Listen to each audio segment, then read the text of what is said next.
Mga kabalbon, panibagong adventure naman tayo. Yan, mga lagayan namin. Nagdala ako ng ganito mga kabalbon at lagayan ng isda. Ito ay balatan. Kasama ko nga pala si Tiyo Jason. Ayun naman dyan, Tiyo. So mga kabalbon, dito ulit tayo sa alog. Yan, medyo naglo-low tide na. Sana ay pagpalain ngayong gabi. Kung mapadaan kayo sa aking channel ay huwag nyo nang kalimutang subscribe at pa-click na rin ang notification bell para sa ganun ay lagi kayong updated sa aking mga bagong video. Absent ang mga batang pasaway. So, kung kaya ang dagat ngayon mga kabalbon, medyo malakas ang hangin. So, update na lang mga kabalbon. At sa part na ito mga kabalbon, may napansin tayo ditong isang malambing, isang lambingan kung tawagin dito. Ayan, nakatagilid, medyo nakatalikod sa atin mga kabalbon. Atin susungkitin to. Sungkitin natin. Ayun, bibigyan natin. Huli kabalbon. Ayun, maganda pagkakatama natin sa isang lambingan mga kabalbon. Medyo na stone shot natin, kaso nga lang kulang pa. Medyo matigas kaya ang ulo nito mga kabalbon, pero ayos to. Kwarta na ito, unang bungad sa atin ang isang lambingan. Masakit din makatinik. Sa part na ito mga kabalbon, may napansin ako ditong turos ating bibigyan. Ayan, nahuli natin ang isang malaking turos. Gaya lang din to ng mga danggit or balawis mga kabalbon. Masakit din makatinik, pero masarap naman ang lasa. At dito mga kabalbon, may napansin ako ditong isang balatan. Ayan, unti-unti nang lumalabas ang mga balatan dito.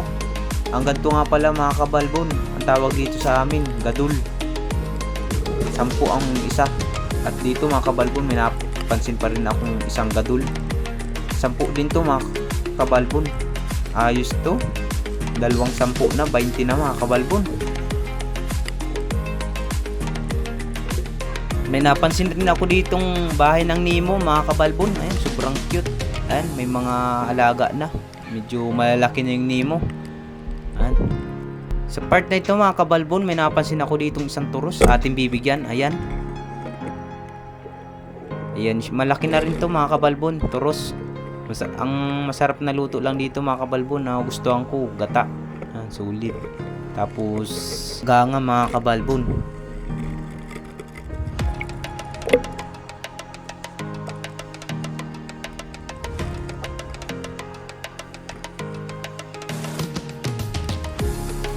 Part na ito mga kabalbon, may napansin ako ditong isang danggit or guntingan kung tawagin dito. Ayan, nasa may kulapo ating bibigyan. Huli kabalbon. Yun, nadali natin ang malaking guntingan.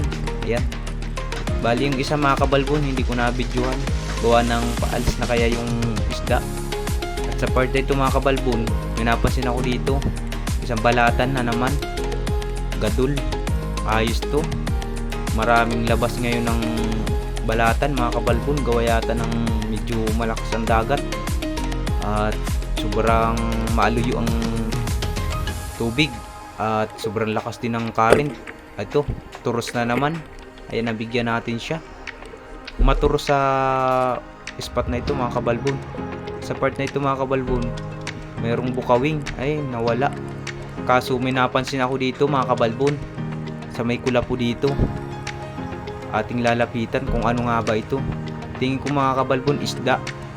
Ay, ito. Ayun, nahuli natin mga kabalbon. Isa pala itong lapu-lapu. Kung tawagin dito sa amin ay baraka mga kabalbon. Ayos to at malaki na. Sana ay marami pa tayong mahuling ganito klase para may pangbenta tayo bukas. Ay, may kasama pang balatan mga kabalbon, napana. At dito sa part na ito mga kabalbon, may napansin naman tayo dito, isang balatan. Gadul ulit. Maraming gadul sa spot na ito mga kabalbon. Another 10 piso na naman to. Ayos. At dito, balatan na naman. Malaki to pa mga kabalbon. Ayos to. Sunod-sunod ang ating nakikitang balatan. Sana makarami tayong gabi para makabinta tayo kahit papano. At para may panggagastos na naman tayo. At sobrang sama na naman ang panahon. Ito na naman mga kabalbon. Balatan na naman. Ayos to. Another balatan naman mga kabalbon. Kwartang linaw na ito bukas. Salamat sa Panginoon kasi binibiyayaan tayo ng mga ganito. Sana patuloy-tuloy nyo lang ang pagsuporta sa aking YouTube channel. Pumalig Ako Vlog. Sa mga silent viewers ko dyan, sa mga subscriber, sana God bless po sa inyo lahat. Mag-iingat po kayo. Sa part na ito mga kabalbon, may napansin ako ditong isang toros. Ayan, sobrang kapal kaya bibigyan na natin yan. Huli kabalbon.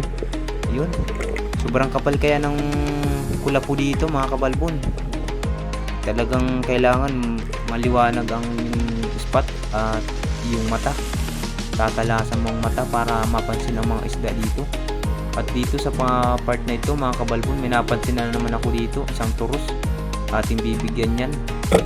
Kahit uli kabalbon, kahit nakatago pa mga kabalbon, ating bibigyan. Magandang pagkakatama natin sa isang turos.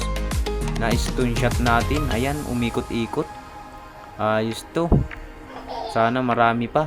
At dito mga kabalbon, may napansin ako dito, isang balatan. Ayan, dinampot ko na. Kwartang linaw na ito mga kabalbon. Hanggang dito na muna mga kabalbon ang aking adventure. Kung nagustuhan nyo, pahingin naman ng subscribe. At pa-click na rin ang notification bell para sa ganun ay lagi kayong updated sa aking mga bagong na-upload na video. Sana ay supportahan nyo hanggang dulo mga kabalbon nang mamonetize na tayo sa YouTube. At yan lamang ang aking inaasam-asam, ang mamonetize at kumita na sa YouTube. Ayan, dami pang mga balatan mga kabalbon. Kwartang linaw nito bukas.